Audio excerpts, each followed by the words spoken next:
strategy. So this is a document that is near and dear to my heart, and I'm thrilled to be here today discussing it with all of you and with a number of my stellar colleagues. So as many of you will have seen, last Thursday night, the White House released an updated national security strategy. So I'll just kick off the conversation here by highlighting 3 brief framing points and then turn it over to Mike, Will, Liana, David, and Paul to provide their own takes. So the first thing that I think is important to recognize about this new national security strategy is that it is a radical departure from President Trump's first national security strategy in 2017 in both substance and tone. So many of you will recall that the 2017 NSS was actually an important moment in the strategic evolution of American foreign policy because it, for the first time, really emphasized great power competition with China and Russia as the guiding principle for American foreign policy. And in doing so, it also ushered in a new bipartisan consensus that persisted in large part through the Biden administration. But this national security strategy is entirely missing that strategic clarity. And this national security, frankly, often veers more into the domain of polemic than policy. So gone is great power competition. And instead, and David, I'm sure will speak more to this, we see the goal of a mutually advantageous economic relationship with Beijing as the paramount objective of US-China policy. The Russia discussion is mealy-mouthed at best, with strategic stability with Russia being the overriding concern, and any discussion of Russia as a threat is refracted through the perception of Europe, which itself sees Russia as a threat, but the NSS does not itself take a stand on that question.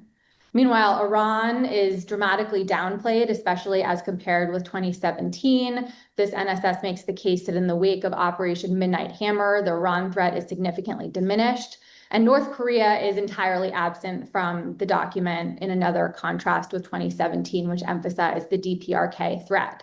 Instead, as will speak to, the Western Hemisphere is elevated as America's highest priority. Migration, so-called narco-terrorists, and US dominance through a so-called Trump corollary to the Monroe Doctrine are all really the highlight principles for this national security strategy, as well as a strong signal of what's to come, I think, in the national defense strategy, which is forthcoming. The second big point that is worth emphasizing is, in my view, this is the first MAGA national security strategy.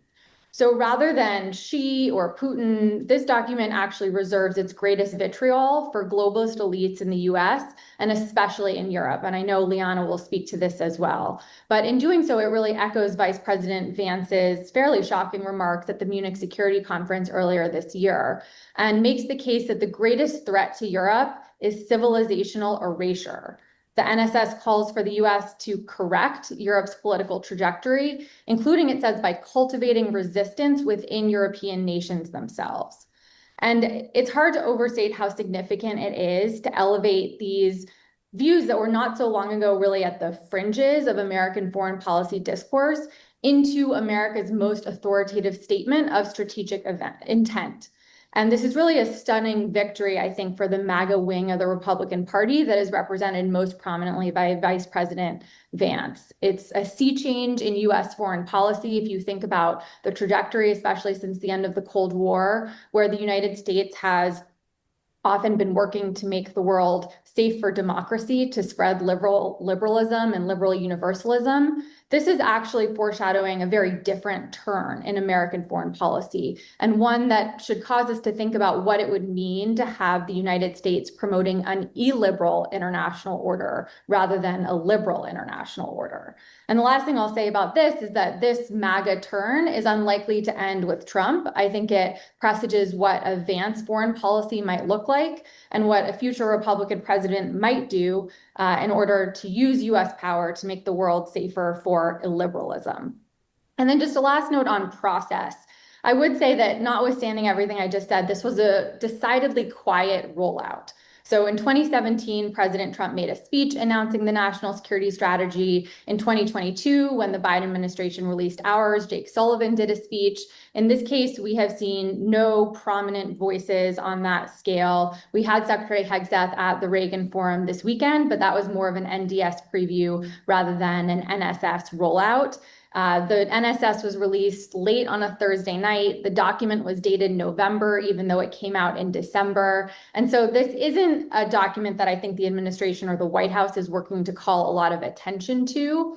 And furthermore, just given how policy is made in this administration, I wouldn't expect anything written down in this document to either discipline or predict the Trump administration's foreign policy. But at the same time, it is consequential because it's going to be a lodestar for the administration's messaging. People throughout the government will be framing their memos, writing their speeches, using the language that is drawn from the national security strategy. And we've already seen that it creates a certain permission structure for those in the administration who agree with some of the more controversial elements of these views to echo them. And so over the weekend, there was a chorus of statements that were using similar messaging on Europe that we saw in this document, which was fairly antagonistic towards our European allies and particularly towards the EU. So with all of that said, I'm very interested to hear from my other colleagues today. So I'll start off with our fearless leader, Mike Froman, President of the Council on Foreign Relations. Mike, over to you. Well, thanks very much, Rebecca. Thanks everybody for joining us. And I'll try not to repeat some of Rebecca's, I think, excellent framing comments. I guess the first thing I would say is two observations. One is I thought it was noteworthy that it actually defined what strategy is, and made the linkage between ends and means, and between national interests and capabilities, and the need to prioritize, what can be done within our capabilities. And I just say that because I know these documents, without being critical of any previous administration, but previous administrations, these have tended to be produced by a process that might lead to more of a Christmas tree kind of document, with every department or every region wanting to make sure they had their piece in there on their issue. And sometimes, as this document suggests, sometimes more aspirational than actually a hard-edged look at what are core national security interests versus other national aspirations. So this is very much sort of lays out what it intends to do, and in fact does it in terms of prioritizing certain areas like the Western Hemisphere, not mentioning other things entirely like terrorism. Terrorism is mentioned only very briefly in the context of Africa and not mentioned anywhere else in the document. But when it comes to matching interests and capabilities, I found there were some inconsistencies here. It says the U.S. should have unrivaled soft power, which, of course, at the same time, the administration has shut down USAID and the Voice of America and other key tools of soft power. Interesting whether this will be a hook on which some of those capabilities might be rebuilt or reformed going forward. Similarly, it calls for the most scientifically and technologically advanced country, investing on emerging technology and basic science, at the same time that the administration has cut back on R&D, NIH, and other basic science funding. On the positive side, it stands for a broad network of alliances. It calls for Ukraine as a viable state, without, of course, mentioning what the borders of that state might be and what kind of security guarantees are undergirding it. It calls for Taiwan's defense, termed mostly in terms of both not just semiconductors, but its strategic position among the sea lanes of communication and trade. I don't know whether, I'll leave this to David to comment on, whether the language about do not support changes in the Taiwan Straits is a change from the historical language around oppose or not. No mention of democracy with regard to Taiwan. Indeed, no mention of the promotion of democracy anywhere in the document, except, as Rebecca said, when it comes to Europe. And in Europe, as Rebecca noted, on one hand, it noted both its cultural and strategic importance as a partner to the United States, for transatlantic trade and on security. Again, some inconsistency between, on one hand, noting that the United States will oppose any foreign intervention or influence in U.S. politics, but at the same time noting that the administration seeks to cultivate resistance to Europe's current trajectory within European nations.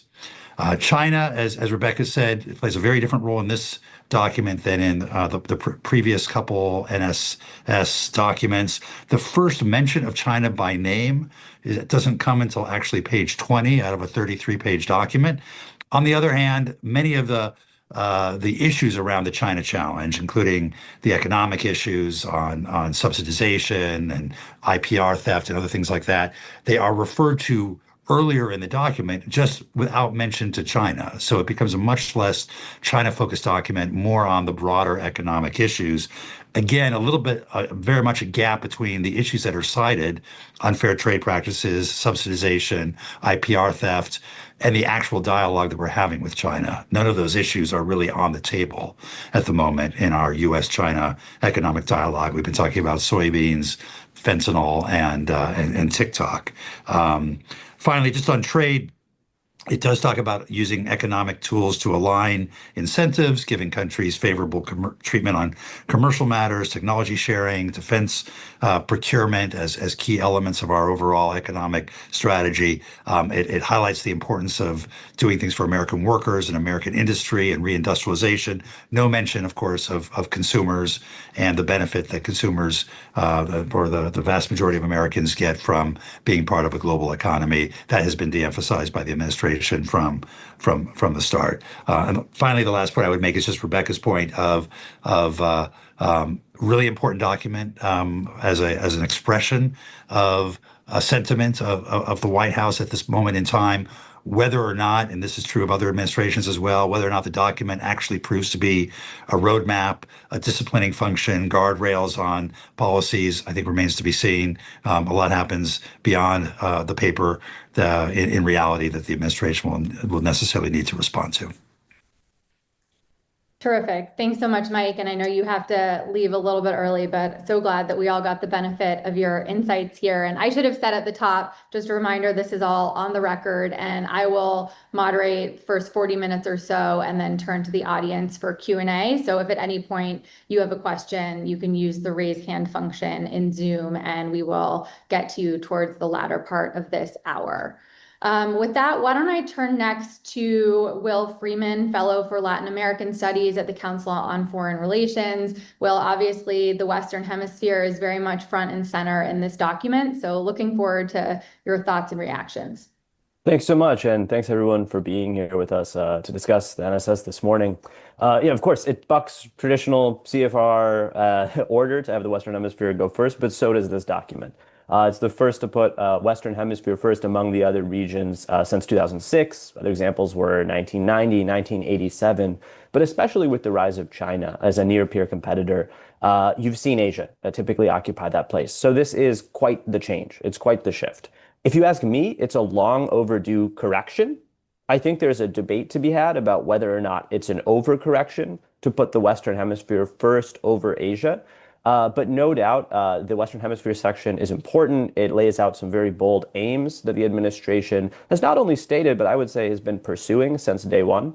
I will have my questions about the methods behind achieving those aims. But overall, I think, again, I see this as a long overdue correction. I think that the Western Hemisphere has been neglected too long. I think other administrations have paid a price both domestically and internationally for neglecting it. And I do hope and actually expect that this focus, at least greater focus on the Western Hemisphere, will outlive just this administration. So let me break it down. I mean, first of all, I think just to put this in context, and some of these numbers are familiar, some of them are not. 250,000 Americans died from drug overdose deaths, mostly related to fentanyl, between 2018 and 2022. 250,000. Roughly 300 to 400,000 Mexicans have been killed by organized crime violence or forcibly disappeared since 2007. Over the last decade, we had a human smuggling industry take root in our hemisphere that made our border effectively uncontrollable for a number of years. And so I think if we're prioritizing, as this document insists we must, in a post-unilateral moment, if the United States will not be an uncontested global superpower forever, the Western Hemisphere, there's a strong case to be made, should occupy a place near the top of our priorities, just for those reasons I just mentioned, because we've seen this immense dysfunction and chaos that often has not been met with the same kind of focus. I think that some in this administration would argue we must now meet it with. So in terms of how the Trump administration looks at Latin America and what we can tell from this document, look, it's very clear that for the Trump administration, Latin America is a region of risks first and opportunities second. And I say Latin America because although, of course, Canada is part of the Western Hemisphere, much of the language in this section is clearly about our southern neighbors. And so in terms of those risks, the priorities for the administration will be countering three. Mass migration is put first, and I think that's significant. Second, organized crime. Third, hostile foreign incursions, defined rather broadly, again, not mentioning China, but clearly hinting in that direction. And then finally, there are some opportunities discussed, the ability to partner on nearshoring, on tapping into natural resources in Latin America, on securing critical supply chains. So one by one, I mean, first, to me, it was no surprise that the administration puts migration first. What is interesting is that migration is not defined as legal or illegal, right? So it says this is the end to an era of mass migration, period. The justification, the administration claims migration has strained social cohesion, increased crime, distorted labor markets. And of course, there's a lot of empirical evidence to dispute those claims or debate them. However, I do think that on this area, we're already seeing the administration have quite a bit of success. So obviously, encounters with irregular migrants at the border are at a multi-decade low. Many governments in the region are cooperating and without too much resistance. So I think we'll see them continue to pursue this as number one priority. Now, that may mean that the other priorities I'm about to discuss are treated as a bit more flexible. Governments that cooperate on migration will maybe get less pressure to cooperate on other issues. Second is clearly cartels and organized crime. Now, here I'm more critical of the methods. The Trump administration argues that a quote unquote law enforcement only approach has failed. And although I think we'd all agree there are many reasons to criticize the war on drugs as it's existed until now, the alternative put forward is a military strategy. So it's using the United States military, a repositioning of assets, and unconstrained lethal force to try to deter drug trafficking organizations. For instance, this is the context for the boat strikes in the Caribbean that we've been seeing. However, there's no discussion of organized crime as a business that obviously operates based on demand and supply, of course, of guns from the United States, not discussed. And there's no mention of corruption, which is, of course, the factor that makes Latin America such a favorable business environment for organized crime. This may be purposeful. It may be omitted on purpose to allow a greater flexibility when it comes to regional policy. We've just seen Juan Orlando Hernandez, the convicted ex-narco president of Honduras, return to the region, right? And if you were to mention corruption, it might be difficult to justify how you could do that. Finally, hostile foreign incursions. Now, I think it's quite significant this comes last. That fits with this overall less hawkish vision towards China that I think we see laced throughout the document. However, it's still mentioned. Now, again, here, in terms of methods or a theory of the case, the Trump administration seems to be arguing that the main barrier to the United States retaining or even increasing its economic weight in the region is simply foreign governments' choice to be partnering with China. It's not an incentive structure. So there's relatively limited discussion of what the United States could do in terms of incentivizing its own businesses to invest more in the region. There's discussion of embassies doing more to discussion of licensing changes at home, but there's not really a comprehensive new view that explains to me why United States businesses are going to suddenly flood Latin America with foreign investment and really make a more nearshoring more robust. In fact, from my own conversations, many private sector actors, what they fear is a weak rule of law in Latin America. Again, not discussed in this document. So finally, how is the Trump administration arguing it can do this? It's saying that it will enlist and expand its ranks of partners within the region through a mix of unspecified rewards and foreign aid conditionality. We've already seen, of course, a lot of foreign assistance aid cut away or frozen. So I'm wondering where will they get that leverage if much of it is already off the table. But that's essentially the idea, that you're going to grow this pool of partners in the Western Hemisphere. Interestingly, I found this one of the most interesting parts of the document. Latin America is not discussed in ideological terms, unlike Europe. So here it's not about ostensibly picking friends and enemies. It's about working with any country that's reasonably stable and well-governed. That's the language they use. Not necessarily democratic, not necessarily right or left, but reasonably stable and well-governed to advance on these priorities of stemming migration, fighting cartels, and pushing back hostile foreign incursions. One question for me is, if you don't enlist as a country in Latin America, can you be obliged to enlist? We have seen recent efforts to tip the scales in elections in Argentina, Honduras, in some extent, a very forward-looking attempt at that in Brazil. Some have worked, some have not. But I see, whether or not it's written down here, the Trump administration pursuing, as it says it will in Europe, a fairly robust program of trying to steer Latin Americans' politics in a direction where it'll be easier to enlist partners for their aims rather than harder. So finally, just to sum up, I think, again, this is a welcome, long overdue correction in the direction of elevating the Western Hemisphere to the place it really should occupy. I think the methods are questionable. I hope that the focus outlasts this administration. And finally, I'd agree with everyone else who's spoken already here that while this seems to be the broad statement of aims, and we've definitely seen the Trump administration actually make progress towards achieving several of their stated objectives here, it doesn't mean that we're not going to see inconsistencies, right? So this is a statement of direction. I don't think it's going to be a perfect policy blueprint for every Western Hemisphere related policy we see come next. Excellent. Thanks, Will. And to that last point, one perhaps contradiction is the document's stated preference for non-intervention as juxtaposed with the drumbeats of war in the Caribbean and prospect of some kind of military action in Venezuela, or at minimum already the stated preference for regime change there. Right. So next, why don't we turn to Liana Fix. Liana, Senior Fellow for Europe here at CFR, and obviously the Europe section and language has been perhaps the most surprising part of the document, and one that has certainly made waves across the Atlantic. So Liana, please, over to you. Looking forward to your thoughts. Thanks so much, Rebecca. Let me make 3 quick points on the Europe part here. First, the European reaction. Secondly, how successful can actually such a Trump strategy be? How much impact can it actually have on Europe? And then thirdly, what are the consequences for Europe? What are going to be the takeaways that they take from the strategy? So the reaction, obviously, Rebecca, you mentioned it, has been multiple times as shocked as the G. Vance speech in Munich. The reason for that from a European perspective is obviously that at the Munich Security Conference, the speech of the vice president could still be seen as one point, one view within the administration. Now these views are mainstreamed from the perspective of Europeans. And the 2 points that have been particularly outrageous from a European perspective is the lack of criticism of Russia. Instead, the lack of the criticism towards Europeans, that they're undermining Ukraine negotiation efforts. Obviously, the attempt to meddle in internal affairs from in Europe. That is all discussed up and down in policy circles and in the European media landscape. What is interesting is that we do have a contradiction in official reaction. So on the one side, we have this very strong media and public reaction that sort of goes in line with past attempts of feelings of humiliation by Donald Trump, of alignment, of an almost adversarial relationship with the United States, but European officials being much quieter about the strategy. The European Commission has not commented on any of the outrageous part of the strategy. Obviously, the strategy also coincides with the fines on by the European Commission, which sort of gives a real-life element to all these discussions about free speech.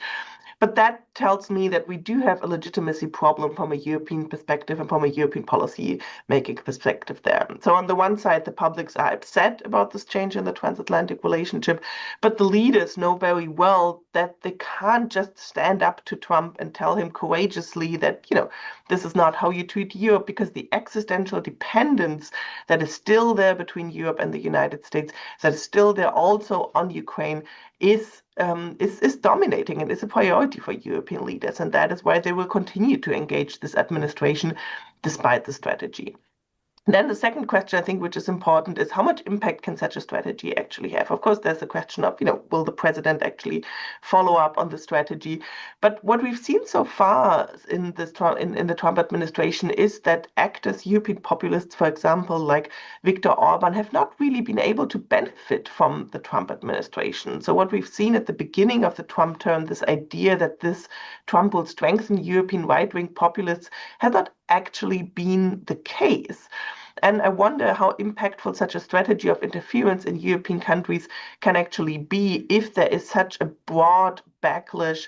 Opinion polls and opinion ratings of the United States and of the president are at an all-time low in many European countries.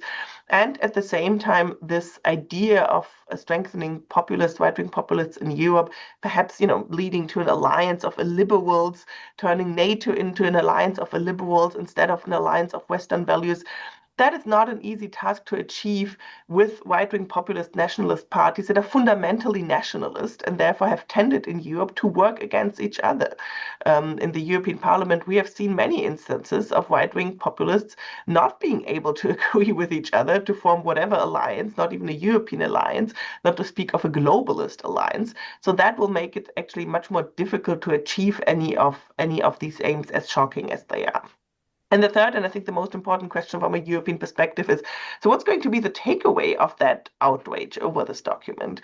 After the G.D. Vance speech at the Munich Security Conference, we had a significant takeaway, and that takeaway was that Germany has lifted its ban on defense spending through debt. So Germany, as the leading military power by now in Europe, has changed its constitution to allow debt-financed defense spending in reaction to that speech out of fear of US abandonment.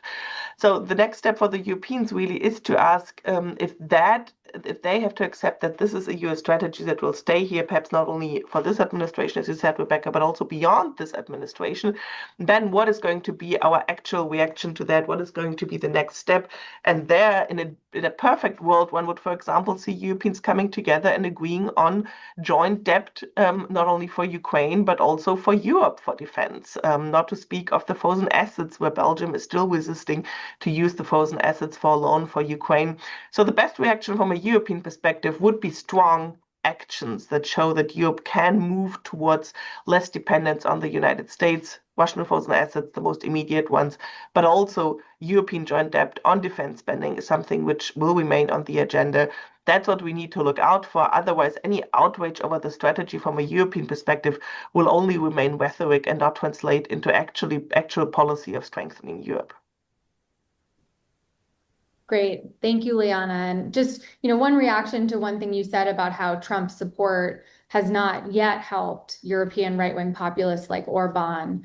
I think it's worth considering, whether Trump has really tried yet. And if anything, I think the political interference playbook is more advanced in the Western Hemisphere than we've yet seen in Europe. When you look at the Argentina bailout on the eve of their elections and how that seemed to help Milei, his right-wing ally in Argentina, when you look at the attempt to use tariffs in order to influence Brazil not to imprison Bolsonaro, that of course didn't work.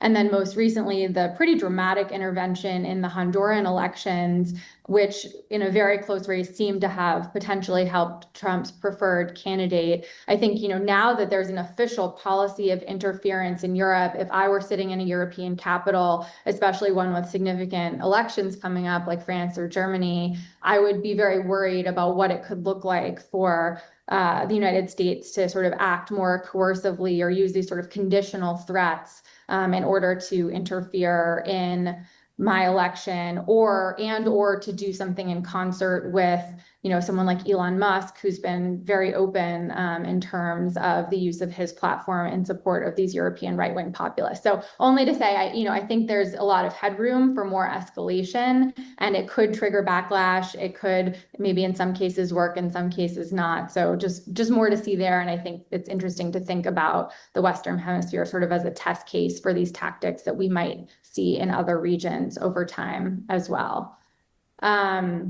With that, David Sachs, fellow at the Council on Foreign Relations, over to you to talk, please, about the China Indo-Pacific elements of the strategy. Great. Thank you, Rebecca. I think that the headline here as it pertains to China is clearly that there is no mention of great power competition or the sense that China is a global rival that poses a systemic challenge to U.S. interests. And so to unpack that maybe a little bit more, I think it's useful to go back to Trump's 2017 NSS and see how China was discussed then versus how it's discussed in this latest NSS. And so in 2017, China was explicitly described with Russia as a revisionist power, attempting to shape a world antithetical to U.S. values and interests. And it also assessed that China seeks to displace the United States in the Indo-Pacific. As Rebecca said in her opening remarks, I think there was a through line there from the 2017 NSS to President Biden's NSS that she wrote. That NSS described China as the only competitor with both the intent to reshape the international order and increasingly the power to do so. And it also assessed that Beijing has ambitions to create an enhanced sphere of influence in the Indo-Pacific and to become the world's leading power. So those are clear assessments of what China seeks to do and what that means for the United States. In this NSS, we don't get any assessment of what China aims to do in the Indo-Pacific or globally, and whether or not that's compatible with U.S. interests. Instead, again, as Rebecca noted, China is seen primarily as an economic competitor. In the section on China, economics are described as, quote, the ultimate stakes, and actually are discussed ahead of the discussion on military deterrence. And so I think China is primarily seen as an economic competitor, and that does pose certain challenges to the United States. The administration wants to win that competition, in realms like AI and biotech, and the list goes on and on. But I think that's a fairly bounded and narrow view of the challenge that China poses to the United States. And so that is, I think, as Rebecca said, and just to underscore that, that is a major shift in the U.S. view. I think what's driving that is clearly President Trump looking ahead to his April visit to Beijing and his meeting with Xi Jinping. I think he likely wants to have maximum negotiating space in that meeting, and perhaps more pointed language on China he might view as constraining that space. And so I think clearly the administration didn't want to necessarily get ahead of the president on that. If we see the Chinese reaction that came in overnight with the Ministry of Foreign Affairs spokesperson, the Chinese are never going to endorse a US NSS. They're never going to say we love it. But it was quite a mild reaction from the Chinese, noting that they want mutually beneficial economic relations. They want win-win cooperation. There was one pointed element of the statement, though, and of course that pertained to Taiwan, which I will shift to briefly. The spokesperson did again state that is the core of China's core interests and the red line that cannot be crossed. And this NSS was notable because it devoted 2 entire paragraphs to Taiwan, whereas Trump's 2017 NSS only had 1 sentence on Taiwan, which did mention the U.S. One China policy and its commitments under the Taiwan Relations Act. This NSS did not mention the One China policy at all. Biden's, of course, did mention the One China policy, and so that will raise some eyebrows in Beijing. The focus on hard deterrence in the Taiwan Strait, on the need to prevail anywhere in the first island chain, I think that will be welcomed in Taipei. And actually, Taiwan's president, William Lai, did come out and say that they appreciated that emphasis on the need to deter Chinese aggression. The curious line to me, though, as it pertained to Taiwan, is one that Mike drew attention to, which is a seeming shift in U.S. policy from opposing unilateral changes to the status quo in the Taiwan Strait to not supporting unilateral changes to the status quo in the Taiwan Strait. Now, there's, of course, been a lot of speculation in recent months about whether President Trump would change U.S. declaratory policy on Taiwan independence from not supporting Taiwan independence to opposing Taiwan independence. And actually now, in another realm of U.S. declaratory policy with respect to Taiwan, this is now weakened, actually, I would argue, from opposing unilateral changes to not supporting unilateral changes. And so I think that this still remains an issue area to watch as President Trump heads into his meetings with Xi Jinping in April. I think Taiwan is clearly going to be at the center of those conversations, and we have to watch what comes of that. I'll just say 2 other things before turning it over to everybody else. North Korea was not mentioned at all in this document. If you go back to 2017, North Korea was described as a regime determined to destabilize the region, and its pursuit of nuclear weapons were described as posing a global threat that requires a global response. But now North Korea doesn't even get a mention. A U.S. treaty ally in the Indo-Pacific, the Philippines, which is, has to deal now with an immense degree of Chinese coercion in the South China Sea, is not mentioned at all. And actually, if you look at the South China Sea language and again compare it, Trump's first NSS called out China by name for its militarization of the South China Sea, which it said threatens the sovereignty of other nations and undermines regional stability. Now the South China Sea is mentioned in this NSS, but it is described as, quote, a related security challenge.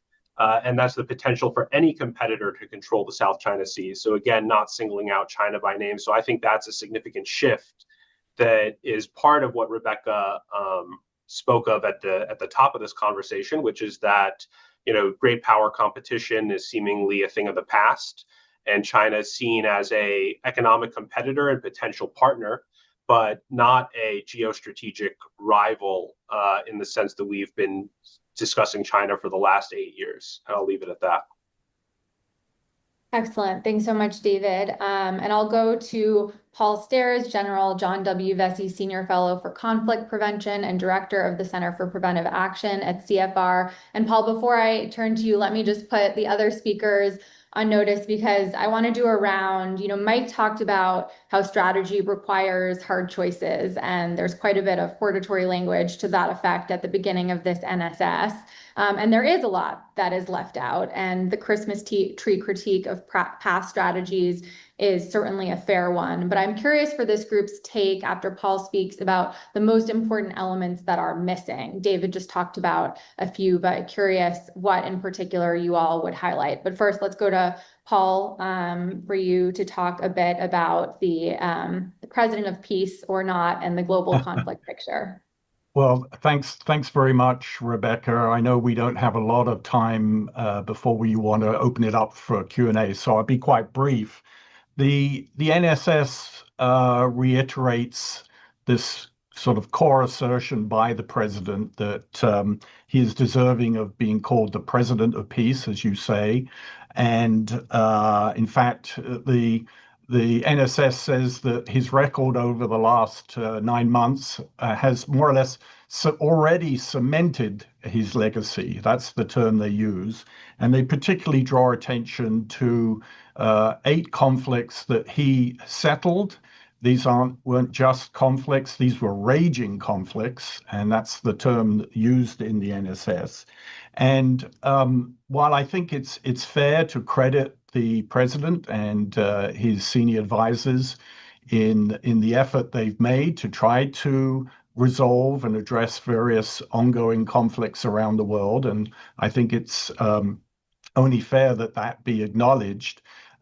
The actual reality of what they have achieved is far less than what the president either believes or would have us believe. And I can just quickly go through these 8 conflicts, these 8 raging conflicts that have apparently been settled over the last 8 or 9 months. And it becomes immediately clear that this is a very tendentious assertion, and some would say bombastic assertion, frankly. But so 2 of them, between Kosovo and Serbia, Egypt and Ethiopia, there was no raging conflict ongoing at the time President Trump interceded. One of them, the war between Armenia and Azerbaijan, had more or less ended, in fact, had ended, and more or less President just hosted a peace signing agreement between those 2. 3 interstate conflicts that occurred over this last year. I think there is evidence that President Trump did play a positive role in bringing about ceasefires. But the actual results today are frankly highly questionable. Between India and Pakistan, no one believes that conflict is essentially settled.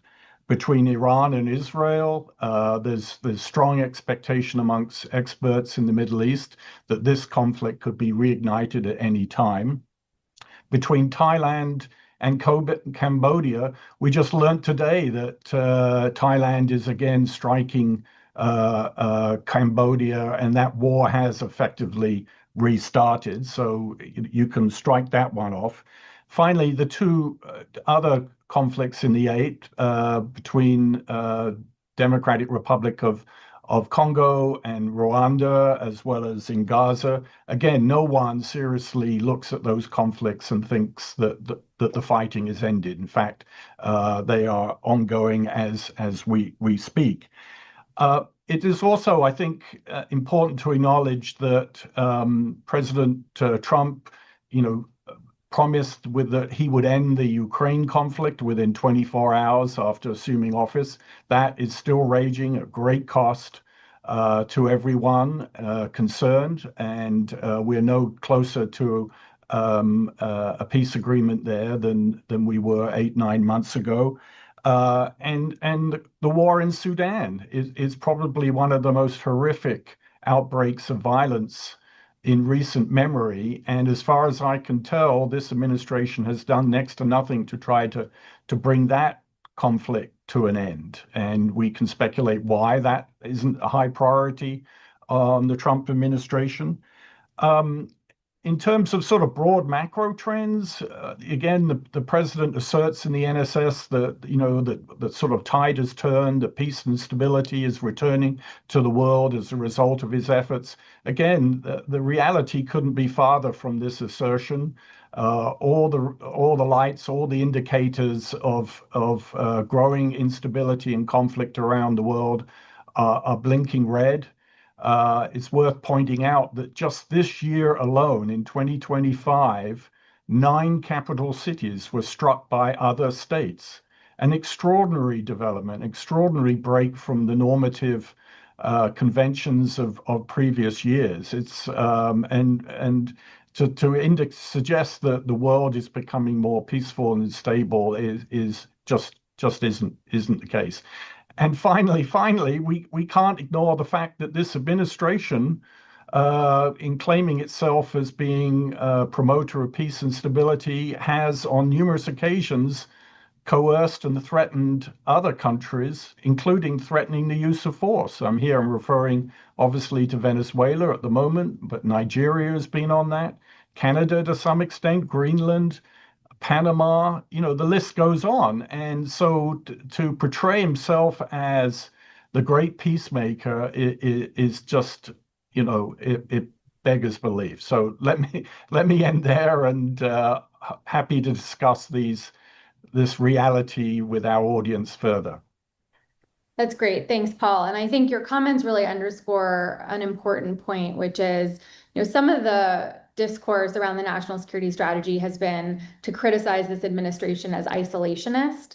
I don't think that that is an appropriate description or an accurate description of what this administration is doing, but it is nevertheless the case that they have effectively declared war on the sort of post-war or post-Cold War international order that did do things like reinforce the norms of non-aggression, suppress violence. And so we're entering into this more disorderly period where the US is still throwing its weight around the world, but nevertheless, we just see a much higher incidence of violent conflict. And I expect that will continue for quite some time. So with that, let me just do a quick lightning round since I put the question on the table of what was missing. So I'll do, I guess, reverse order, David, Liana, Will, and then I see we have some questions from the audience and want to make sure we get to those. Yeah, I don't want to take too long. So I just think that, North Korea's omission is quite striking. I mean, this is a country, of course, that continues to modernize and build out its nuclear weapons arsenal, that's also aiding Russia in its war against Ukraine and is receiving significant technological help from the Russians in return. That has not been resolved at all. And, I thought that the fact that it's not even mentioned is quite significant. Thank you. Liana. Yeah, apart from Russia not being identified as an adversary, I think the other crucial element that is missing is the Russia-China link in Ukraine. That has been something that the Biden administration has pushed Europeans on to recognize that the only reason why Russia can continue the war the way it does and doesn't have to wrap it up is China's massive support that toes the line of direct military support.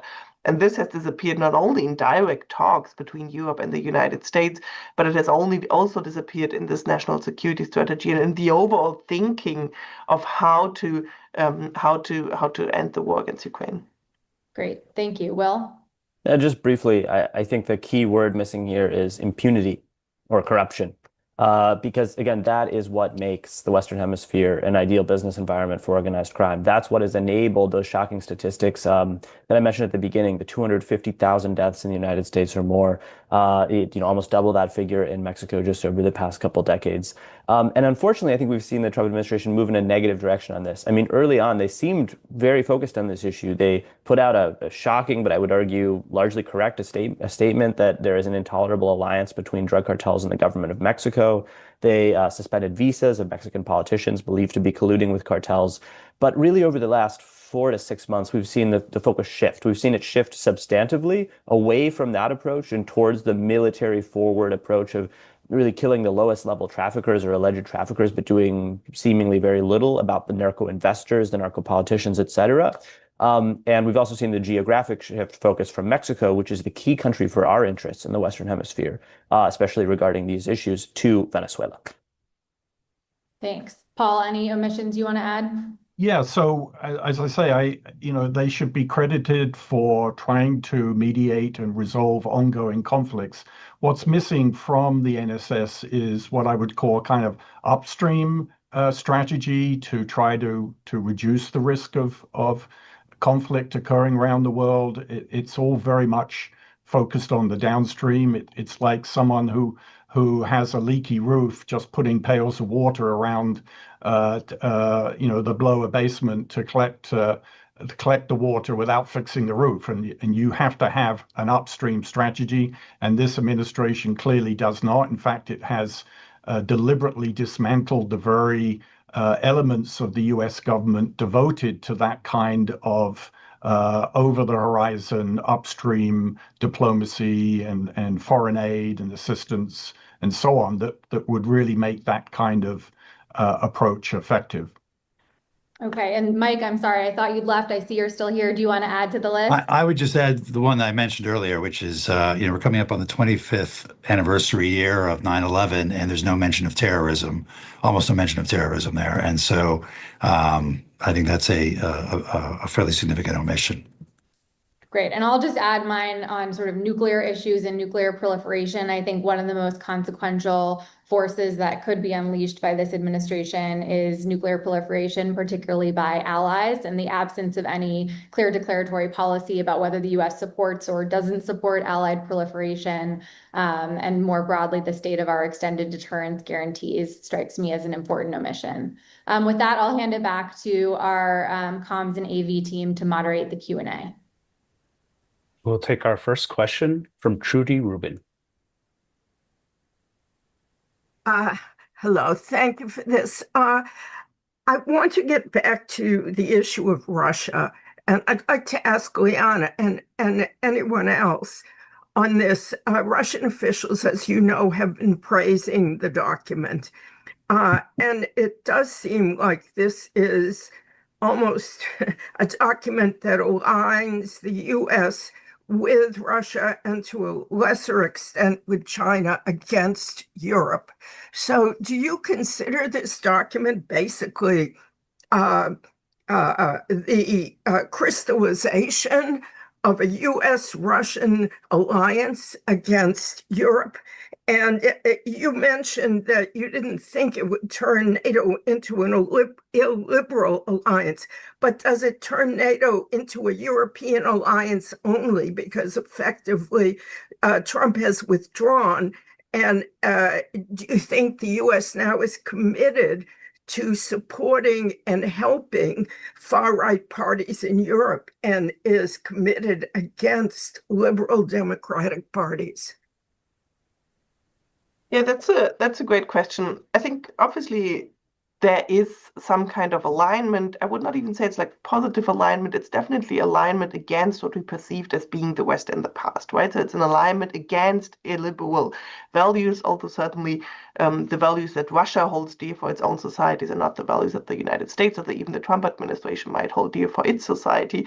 But it is sort of an end of the West liberal values order as we know it. The question to what extent this really translates into policy, I think it's a more nuanced one. We have just seen that Congress tries to push back on troop productions in Europe and sets sort of a lower limit on how many troops can be withdrawn from the Pentagon. We've also seen that some actors have tried to jump on that national security strategy, as Rebecca suggested, to pitch the European Union versus NATO and to make the case to the Europeans, look, if you want us to continue to defend you, you will have to rein in the EU. And it's censoring of speech, which is obviously not what the EU was doing with these fines. But so far, this has not really translated, also not sort of in the past months, into actual policy. We still stand on a NATO ground that reflects the Hague Summit, that reflects the 3.5% defense commitments, the 5% defense commitments. I think Europeans should not calm themselves down by just thinking about how successful the Hague was. There can always be disruptive shocks, but I don't see a turn towards Russia, an immediate abandonment of the NATO alliance. I think the greatest risk for Europeans heading into the new year will actually be, what if we have an escalation on let's say, the Ukraine-Polish border, where not only Russian drones come over, but they actually hurt or attack people and people die, right? What is going to be the reaction from the United States to that? How do we define this in terms of Article 5 or not? I think that's going to be a big part that Russia is going to try to undermine the alliance. But I would say at the moment, what can reassure Europeans is that we still have enough US troops in Europe to deter, and that at least Congress seems to be very determined to keep it that way. Great. We have a long list, so I'll suggest we go to the next question. We'll take the next question from Anton LaGuardia. Thank you. I wanted to ask the panel, what does this tell us about who makes policy in the United States, and what it tells us about the balance of the various factions within? Mike, can I throw that one to you? Well, look, I think it's a great question. There did seem to be people in the administration who were surprised themselves by the document. So I don't have any insight into who actually had the pen and what exactly the process was, but I think we know that there's really only one person who makes policy in the United States at the moment, and that's President Trump, and the rest of the administration looks to him for almost daily guidance on Truth Social and takes their marching orders, from that. Again, whether this document reflects all of his views, I think we need to take it seriously because it is coming from the White House. Whether it reflects his views at this moment in time and could, whether reality evolves in response to other developments, I think remains to be seen. But we know it's very centralized, and we know it really comes from the president himself ultimately if it's being released by the White House.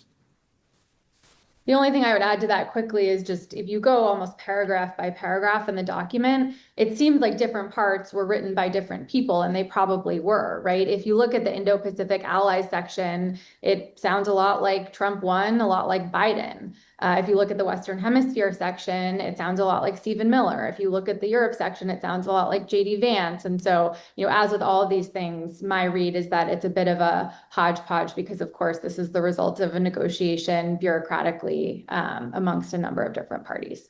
Should we go on to the next? We'll take the next question from Jim Zirin.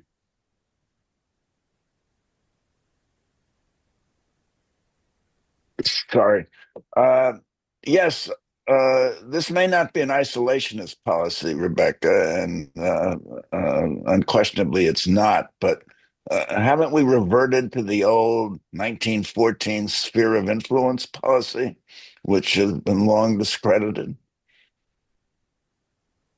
I would say that there are certainly echoes of that in the emphasis on the Western Hemisphere, the Trump corollary to the Monroe Doctrine, and so on. But this is not a picture of an administration that aims to withdraw from the world. I mean, David talked about a lot of the Indo-Pacific language. So I guess not isolationist insofar as retreating to Fortress America, but certainly a rebalancing and a prioritization of our own hemisphere, which sort of implicitly suggests a certain privilege to other powers in their own hemisphere. But I think that is not yet the policy that we're actually seeing from the US. We'll take the next question from Aaron Miller. Yeah, great panel. The founders believe deeply in something called moral self-governance, the capacity of a leader to control his or her own demons, self-interest. The degree of self-dealing in this administration is head exploding. No Republican or Democratic president has ever enabled, allowed, or participated in a situation where the American national interest is so easily conflated with the personal business interests.